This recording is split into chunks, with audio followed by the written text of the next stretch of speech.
All right, well, I'm gonna take a little hike up here and see if we can use the new spotter, see if we can pick anything up. It's kind of late in the day, but we'll take a look anyway.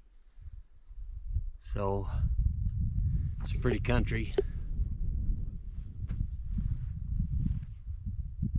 Maybe we'll see some mountain goats or bighorn sheep. We're up in here where they are, so take a look.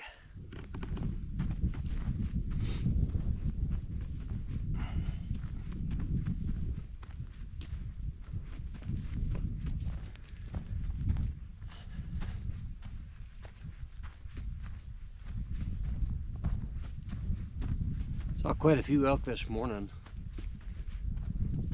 The bulls are growing horns. The bigger bulls have just their brow tines and starting to grow their manes. And they look pretty cool. Saw a deer, but I don't see any horns on them. And I thought I would show you my setup for videoing. It's what I use on my hunts, and if I'm videoing wildlife or whatever, anything at long distance, this works really good. So it's got several pieces to it. Spotting scope is the big one, of course. This one's a Swarovski STS-80 HD, and it's new to me, but I'm pretty excited about it so far. It's been really good. I've done a couple trips with it. It's replacing a Nikon I had, which I really liked, which was the old Field Scope 3 tactical version. It was called the T3 and had the ED glass in it. It was really good. It was more compact than this. It had a 60mm objective. This one's got the 80. So theoretically, this one should be better in low light conditions, and just overall quality should be better. So you got your spotter. You have to have, when you're doing this, a real solid tripod to do this from, or you're going to have a problem. So this is a pretty heavy duty tripod. I do pack it with me hunting. A lot of people would probably complain about the weight and the size of it. It's a Manfrotto or Bogan tripod.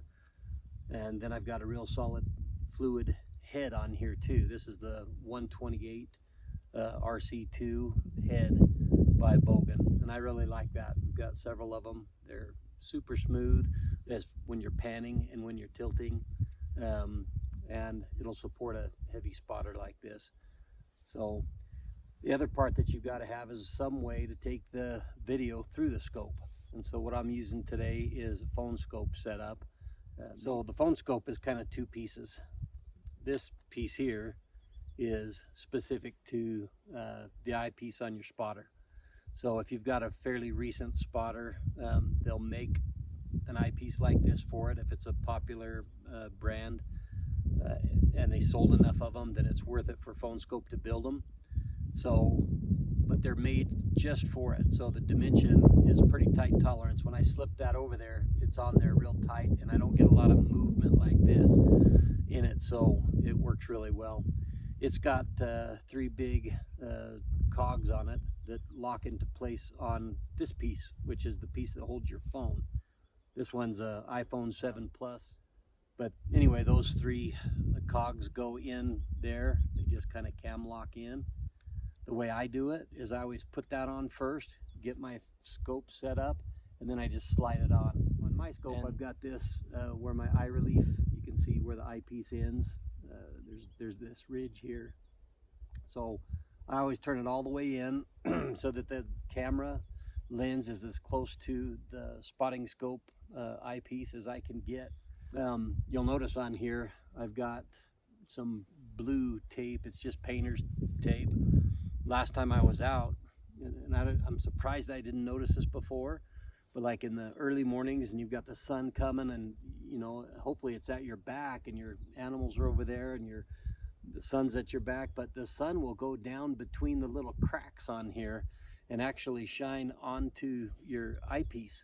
And so you need to make sure that you block the light out. So I haven't thought of a better idea yet, something I just wanted to make sure I do before I kind of finish this video, but really help you out is this little thing here. It's a shutter release that you can order on Amazon. I'm sure there's lots of different manufacturers. This one, it says on the back remote shutter, and then it says camkix.com, spelled CAMKIX.com. So that's the one I ordered. It has a little lanyard with it. It's got one of those watch kind of batteries in it, so it lasts forever. An on-off switch. It'll pair up by Bluetooth to your iPhone, like this one, or an Android. And so, really cool little deal. But what it does is it helps you to have a more stable shot when you're doing your videos or when you're actually taking pictures. If you're up here like this, trying to push the button on here to release the shutter to capture the image, when you're taking pictures, it's going to be terrible because as you touch it, the whole scope moves.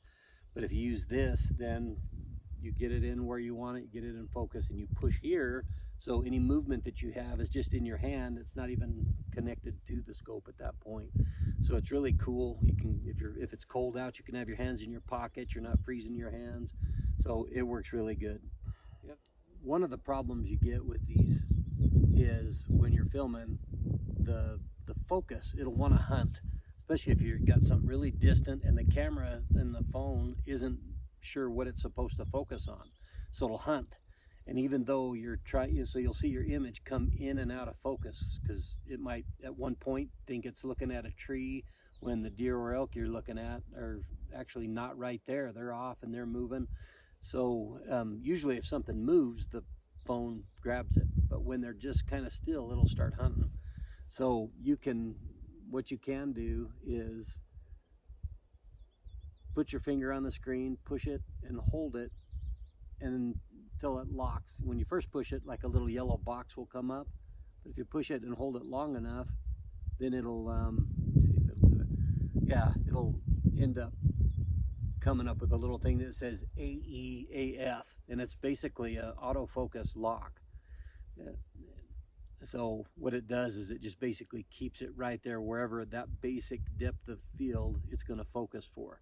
And then if the animals are moving, then you can use the focus on the spotting scope instead of having the camera try to hunt for focus. Somebody mentioned that. I'm trying it. It's still new to me, but the concept seems like it makes a lot of sense. All right, I've been out here for a few minutes, and I see some not mountain goats, but bighorn sheep up on the skyline up there. So they're way out there. I don't know how good it will look through the spotter, but I'm gonna give it a try. I can see them. They're just way out there. There's 3 of them up feeding, and some others that are bedded. Again, this is with AE or autofocus lock on the iPhone. Filming in 4K 30 frames a second. Or minute, I don't know what it is.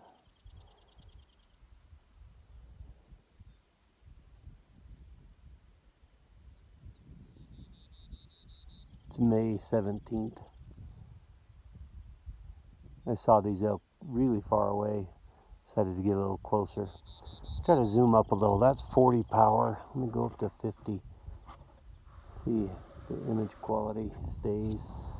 Gotta refocus, but let me get over here. Boy, you sure can see the wiggle. That's all the way up on 50.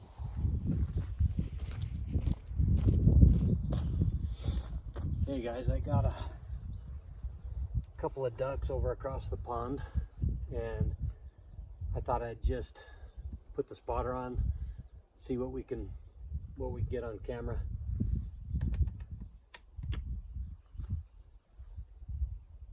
So it's gonna take me a minute to get set up. Bear with me.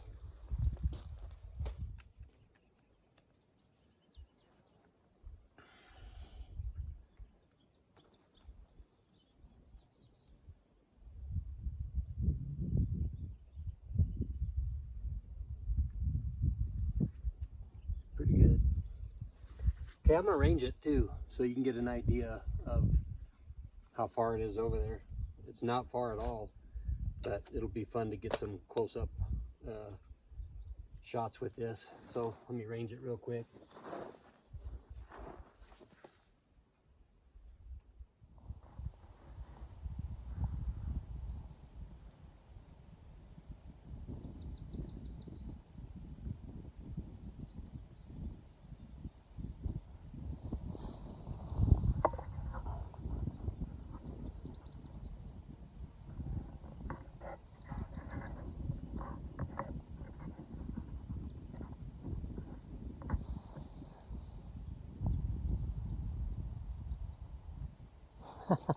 They're cracking me up.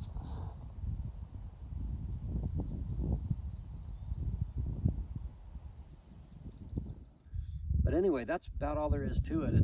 It's really fun to do video your hunts and to film animals while you're out in the wild.